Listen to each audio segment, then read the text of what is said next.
Bonjour à tous. Alors, pour cette quatrième vidéo, je compte aborder aujourd'hui la partie la plus stratégique de la numérologie, c'est-à-dire la temporalité. La dernière vidéo que je vous ai faite, je vous parlais de votre arbre, des nombres qui vous accompagnent tout au long de votre vie, qui font vos blocages, qui font vos dons, qui font vos besoins fondamentaux à nourrir, etc. Et là, aujourd'hui, je viens vous parler des nombres qui vous accompagnent à certaines périodes de votre vie, puisque on a plusieurs périodes. On a des périodes formatives universelles qui durent 9 ans. Ensuite, on a des saisons qui peuvent durer entre 4 et parfois 30 ans. On a aussi donc nos années personnelles avec les années universelles et notre objectif de l'année. Et puis, il y a aussi les trimestres, et puis il y a aussi les mois, et il y a également les jours. Donc tout ça fait que en fait ça vient influencer l'expression de notre arbre. C'est-à-dire que si vous êtes dans une première saison avec des nombres particuliers et donc des vibrations particulières, votre arbre va s'exprimer d'une certaine manière.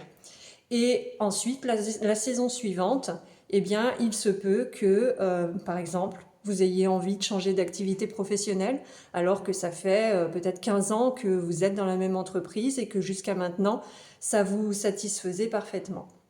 Eh bien ça, c'est typiquement dû justement à cette temporalité qui nous accompagne, à ces nombres qui nous accompagnent en fonction des saisons, des années, etc. Donc, quand on fait un thème adulte, on parle un petit peu de cet aspect temporalité lors de la dernière demi-heure de consultation. Et si vraiment on veut explorer plus cette temporalité, il y a le thème du suivi annuel qui, là, est vraiment fait que pour ça. C'est-à-dire qu'on regarde un peu ce qui s'est passé l'année précédente pour vous, et puis on regarde où vous en êtes et ce qui vous est conseillé de faire ou ce vers quoi vous êtes invité à aller, etc. Voilà, donc cet aspect temporalité, il est vraiment très important.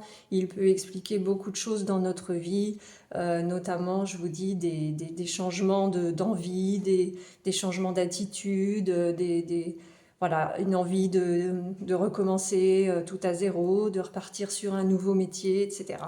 Et donc, ça aide à comprendre ça et aussi à faire des choix, puisque effectivement, quand on sait pourquoi on a envie de changer de travail par exemple, eh bien, ça nous donne plus d'aisance pour le faire, ça nous donne plus de confiance et ça, c'est très important, ça fait partie de l'épanouissement personnel, de savoir où on va et pourquoi on y va. Je vous dis à bientôt et je vous souhaite une bonne fin de journée.